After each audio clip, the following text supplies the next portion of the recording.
"But Nell, what then?" he murmured. "You're not going to leave Father and me, are you?" She rubbed one of her ankles automatically with the warm, shapeless, schoolgirl palms of her soft hands. Then she turned her head and surveyed Sam upon the sofa. She surveyed, too, an ironwork stand behind Sam's head, containing several hart's tongue ferns, kept alive for years by Penny, for whom this room represented an everlasting seventh day of drowsy and futile piety. A big waste-paper basket with ornamented handles stood at the end of the sofa, into which nothing had been put, except Penny's broom, for 25 years. By the side of this basket, resting upon the faded green carpet, lay a large, oblong pebble stone from Chisel Beach, upon which the short-lived Mrs. Decker had painted, during her confinement, a brightly colored picture of her native Swiss lake. From all these things, Nell's nostrils inhaled the same curious smell, the smell of inanimate objects left in status quo for a quarter of a century.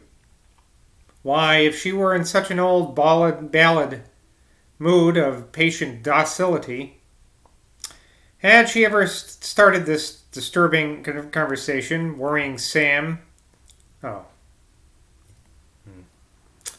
Why, if she were in such an old ballad mood of patient docility, had she ever started this disturbing conversation, worrying Sam about Dave's money and protesting that she, for her part, could not go on as they were? The truth was, she happened to be under the mood that particular day, under the moon that particular day. I think that means it's on her period. And if another woman had asked her why she was behaving like this, she would have replied that she was nervous. As a matter of fact, though, what did the simpleton on the sofa, with the hairy red wrist, know about such things? The blind creative energy within her was in the vein for troubling, for disturbing, for agitating, for darkening all the unruffled waters it could approach. You don't suppose, Sam, do you, that any girl with any spirit could go on like this? Sam pulled in her outstretched arms and thrust them deep into his pockets.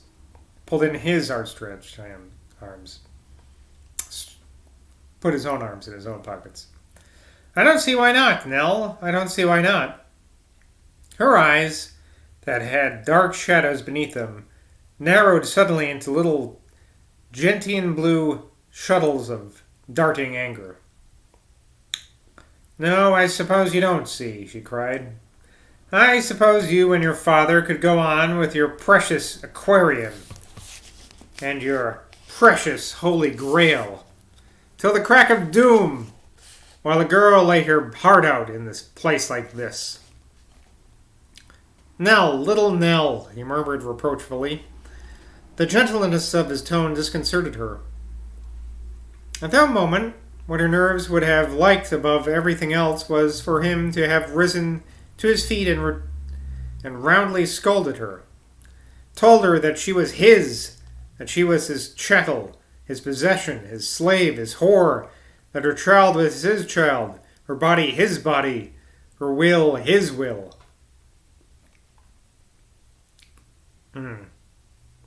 Okay. Oh, I don't know, she breathed wearily, expanding her breasts and clasping her hands behind the back of her head. I don't know what I'm saying, Sam, but I know everything is all wrong. But his forehead was corrugated now in a heavy frown, and his freckled chin was wrinkling itself downwards into his neck. Your holy Grail? He thought to himself. Oh, Christ, my Christ, if you would have but once, just once, for 1 minute, given me a sign, only the smallest, faintest sign, that you really are there, behind it all.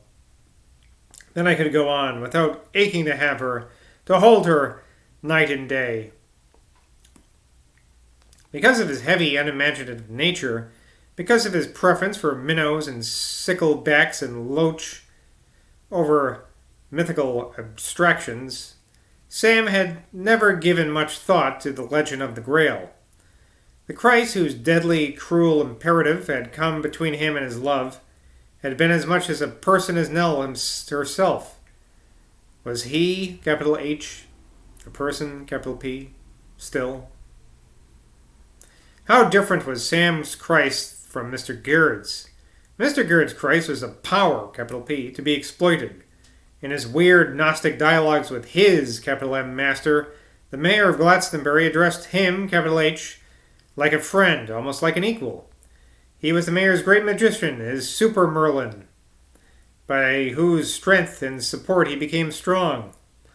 Never once had it crossed the threshold of Mr. Garrett's consciousness that it was his duty to live a life of self-sacrifice.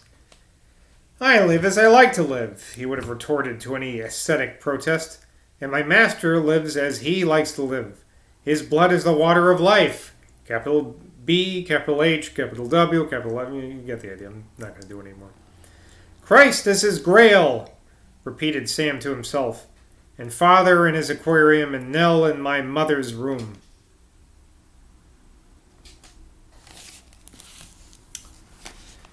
She had turned her face away from him now. She was bending over the fire, prodding it pensively with the poker.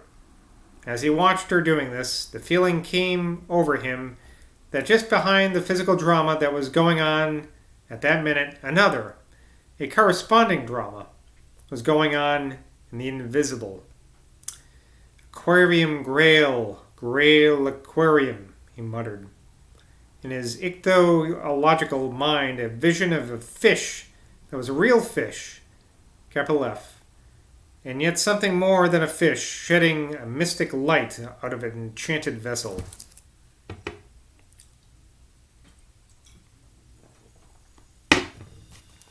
Sam lowered his eyes and let his head sink deeper and deeper into his chest, while his hands, that were in his pockets, clenched their fists.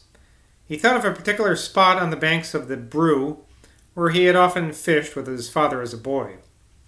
And it was at a turn of the river, and it was several fields westward from the wooden bridge where young Toosey had caught his recent surprising catch to the light of Mother Ledge. "Aquarium Grail," he repeated, in the dark translunar cave of his consciousness. Grail Aquarium. And it came over him, just as his tormented and tormenting God had whispered it into his ear, that the sacrifice which was laid upon him now was to leave the vicarage himself. "If she can't stand Father and me together," he thought, "and I expect we have made it too much for her, it's not she that must go. That's unthinkable. How would she get on alone? Alone with our child? It's myself that must go. It's you, Sam, that must go." He'd reached a point in his ascetism when he often felt his imperative soul to be standing over against his reluctant body like an austere slave driver. Indeed, he had come to think of his soul as in some way external to his body. There was not much pleasure about this, but there was just the faintest flicker of a strange satisfaction in it. At any rate, it gave him a sense that his soul was totally independent of his body and was the proud master of his body. He pulled up his legs with a jerk and removed his hands from his pockets.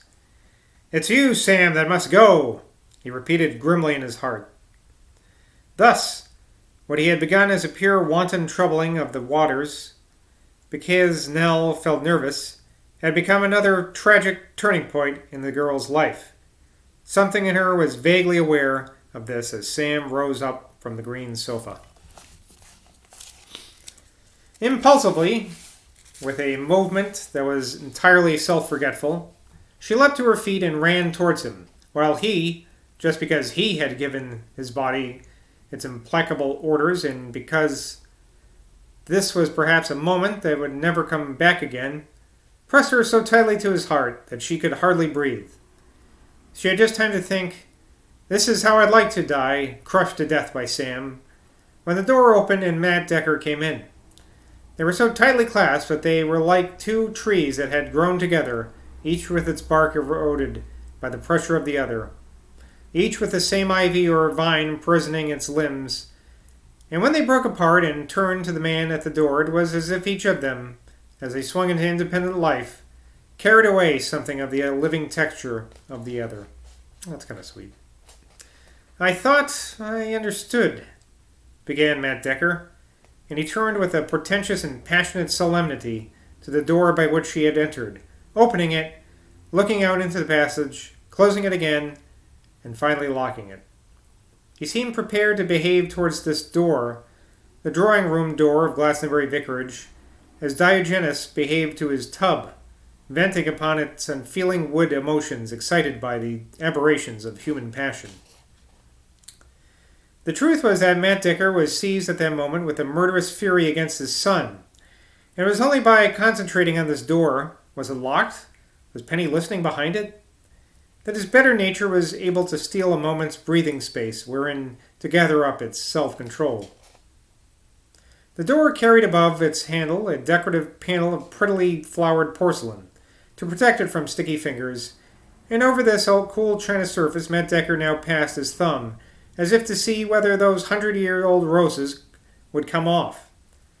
All this took a very brief time, but it was long enough to restore to him a modicum of his self-control, and turning now towards the two of them, he addressed Nell with a slightly forward-moving inclination of his massive gray head.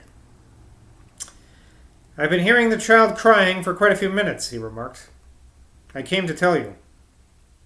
His own words gave him an opportunity to return once more to the redoubtable door, and he tugged at the handle to open it, for he assumed she would rush upstairs at once, forgetting that in his agitation he had turned its key. He unlocked it and held the door open. The voice of an extremely impatient infant was now quite audible from upstairs, but Nell at first drew back. "It isn't good for him to be taken up the first minute he cries," she said. She knew by instinct that Matt Decker was anxious to avenge himself upon his son for what he had just seen, but the glare of concentrated command that shot out at her from under those bushy eyebrows as she lingered was too formidable to be disobeyed. She flung hurried, tender, guilty, accomplice's look at her ambiguous lover. But Sam seemed to be lost in some deep thought of his own, for he was staring fixedly at the marble clock with its hands pointed to 20 minutes after 2. "You'd make me spoil him," she cried. "You are all on his side, however naughty he is." With these words, and giving Matt Decker a smile that had something supplicating about it, she passed by him and went out. Evidently a sense of that she had been treated more like a little girl than a grown woman irritated her as soon as she was in the hall, for she called back, in quite a defiant voice, "Well, it was just the same. You'd all spoil him if you could." But she ran upstairs now, and with the closing of the door behind her, the child's angry cries were shut out. Matt Decker walked out to where his son stood. "This sort of thing must stop, my boy." It was with a palpable effort to restrain his feelings that he had added the two syllables, "my boy." "As I've been telling you all the time," he went on, "there are only two things that gentlemen," he emphasized the word, "could do in your situation. He could either make her get a divorce from her husband and marry her, or he could..." Sam interrupted his father, looking him straight in the eyes. "Or he could clear off himself? Is that what you were going to say?" The blood had rushed to Sam's head as he uttered this retort, but in a second he had recovered his equanimity. "Come along, father," he said quietly. "Let's go into the museum. It seems unnatural to talk here." "I can't talk here."